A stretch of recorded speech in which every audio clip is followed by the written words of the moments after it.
বুধবাৰে পুনৰ অনুষ্ঠিত হ'ল অনিল ৰাজাৰ সংবাদমেল। স্বাভাৱিকতে সংবাদমেলৰ বিষয়বস্তু ৰকিবুল হুছেইন।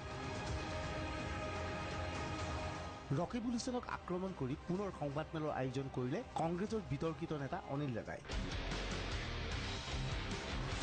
এইবাৰ ৰকিবুলৰ চৰিত্ৰক লৈ অনিল ৰাজাৰ আক্ৰমণ। শালীনতা চেৰাই গৈ অনিল ৰাজাৰ বক্তব্য। ৰকিবুল হুছেইনে সুন্দৰী যুৱতী বিচাৰে। সুন্দৰী যুৱতীক বিভিন্ন প্ৰকাৰে সহায় কৰে। অনিল ৰাজাৰ নিলজ্জ ভাষ্য। যদি পলিটিকেল ছোৱালী হয় তেওঁক লোক দিব, তোমাক সমষ্টিত মই টিকেট দিম, আৰু নহ'লে সেই ছোৱালীজনী ককায়েক ভায়েকক সম্পত্তি ঠিকা খুকলি দি কোটিপতি বনাই দিব। উদাহৰণ লাগি আমি উদাহৰণ দিব পাৰোঁ। এই ক্ষেত্ৰত তেওঁ পাটায়া ইউনিভাৰ্চিটিৰ ডক্টৰেট ডিগ্ৰী আছে। থাইলেণ্ডত যে পাটায়া আছে, সেই ইউনিভাৰ্চিটিৰ ডক্টৰেট ডিগ্ৰী তেওঁৰ আছে। উল্লেখযোগ্য যে অনিল ৰাজাৰ অভিযোগৰ ভিত্তিত ইতিমধ্যে মুখ্যমন্ত্ৰীৰ তদাৰকী শাখাই ৰকিবুল হুছেইনৰ সম্পত্তিৰ ওপৰত তদন্ত আৰম্ভ কৰিছে। অনিল ৰাজা আশাবাদী যিকোনো মুহূৰ্তত জালত পৰিব ৰকিবুল হুছেইন। ৰকিবুল হুছেইন গ্ৰেপ্তাৰ হ'বই। অধিক সম্পত্তি ক্ৰয় কৰি বিপদত পৰিছে তেওঁ। ৰাজাই দিয়া তথ্যতকৈ অধিক তথ্য পাইছে তদন্তকাৰী দলে। ৰকিবুল হুছেইন জেলৰ ৰাস্তা তেখেতৰ 90% ক্লিয়াৰ হৈছে। তেখেতে জেলত যাবই লাগিব। সম্পত্তি যি পাহাৰ কৰিছে ইতিমধ্যে সকলোবিলাকৰ প্ৰমাণ পত্ৰ, সকলোবিলাক কাগজ পত্ৰ তেওঁলোকে সংগ্ৰহ কৰিছে। এতিয়া প্ৰচেছত চলি আছে। আয় বহিৰ্ভূত সম্পত্তিত কোনো বাচি যাব পৰা নাই।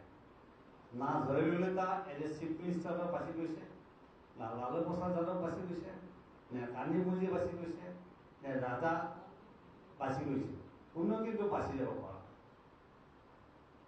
তেওঁৰ ইমান সম্পত্তি পাইছে,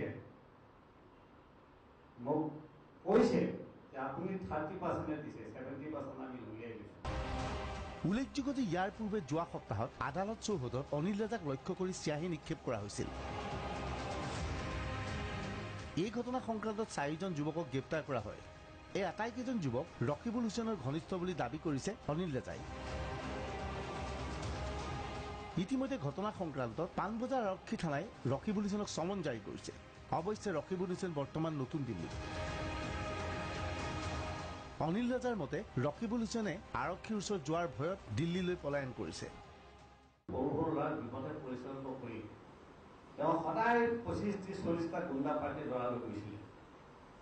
মই একো কথা গম পাই ভাবিলোঁ ময়ো দিব পাৰোঁ। মই সভ্য ঘৰৰ সন্তান, গতিকে ময়ো দিব পাৰোঁ। মোক কালিতো কৈছে আপুনি কিয় নকলে, আপুনি 30-40খন গাড়ী লৈ আপুনি লৈ আপোনালোকে যাব পাৰোঁ। কিন্তু এটা অভদ্ৰ পৰিস্থিতি সৃষ্টি হ'ব বুলি পেলাই মই তেওঁ দিয়া কেছৰ 2টা তাৰিখত মই কিন্তু উপস্থিত হোৱা নাছিলোঁ। কংগ্ৰেছক মুছলমানৰ দল কৰিলে ৰকিবুলে। এনে অৱস্থাত থাকিলে কংগ্ৰেছ ক্ষমতালৈ নাহে। দুৰ্ভাগ্যৰ বিষয়, যোৱা যুৱ কংগ্ৰেছ নিৰ্বাচনৰ সময়ত তেওঁ টকা পইচা খৰচ কৰি পেলাই এজন সংখ্যালঘু সম্প্ৰদায়ৰ ল'ৰাক তেওঁ জিকাই আনিছে। সেইটো কিন্তু আমাৰ সংখ্যালঘু সম্প্ৰদায়ৰ বহুত বিধায়কে কিন্তু বেয়া পাইছে। কাৰণ আমাৰ কংগ্ৰেছ পাৰ্টিটো মানুহে কৈছে এইটো বোলে UDFৰ বি টিম। আমাক মানুহে কয় এখন যুৱ কংগ্ৰেছ কমিটিটো হোৱা নাই, এখন মাদ্ৰাছা কমিটি হৈছে। এখন মাদ্ৰাছা কমিটি হৈছে। আৰু দুখৰ বিষয় কি জানে, মানুহে কোৱাকৈ কৰিছে কংগ্ৰেছ দলটো এতিয়া মুছলমানৰ দল বুলি মুখাগত কৈছে, এইটো মুছলিম দল, সংখ্যালঘু মুছলিম দল বুলি কৈ আছে। ৰকিবুল হুছেইন আৰু অনিল ৰাজাৰ এই যুদ্ধখন এতিয়া আইনী যুদ্ধলৈ ৰূপান্তৰিত হৈছে। আদালতৰ আশ্ৰয় লৈছে ৰকিবুল হুছেইনে। অৱশ্যে এতিয়াও গোচৰৰ চূড়ান্ত ৰায়দান হোৱা নাই। Bureau' report DY365।